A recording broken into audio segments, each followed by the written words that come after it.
from a sustainability lens, that's the first thing we need to look at. Have we overbought, and is it time to do some spring cleaning?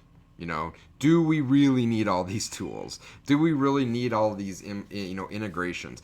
Do we need the vastness of the implementation of each tool? And that's the next layer of thinking through this is, okay, have we simplified our stack into a way in which we can commit to maintaining what we've owned? That's got to be the first step.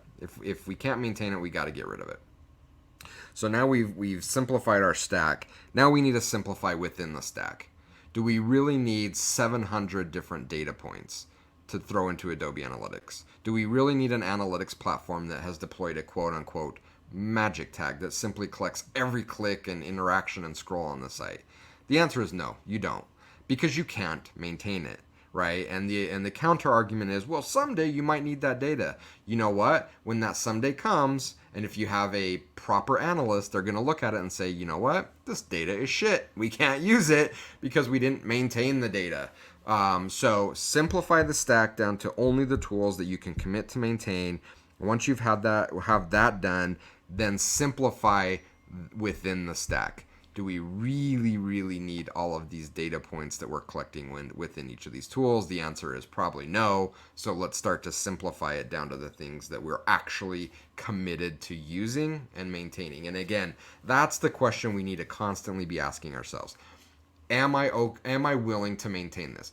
Hey, Jim, we need to deploy 18 new variables to collect this data. Awesome. Are we going to maintain it? Well, no. Okay, well, we're not going to do it. Yeah. So I've been working with a client to help clean up their implementation.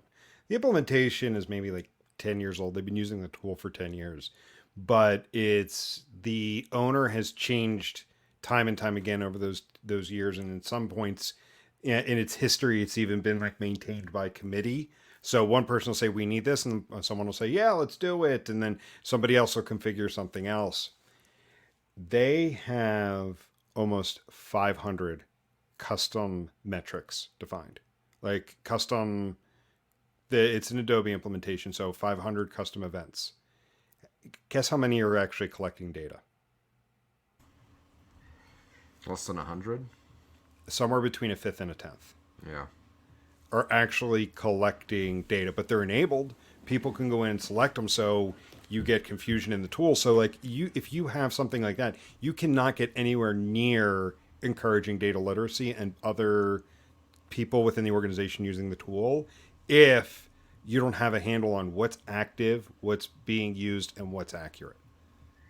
It just creates a lot of confusion, unnecessary confusion, right? Like if our goal is to have people engage and really up their level of literacy, it's like taking someone that is getting introduced to the basic concepts of math and throwing them an advanced chemistry book and say, here, learn math. It's like, whoa, that's not going to happen.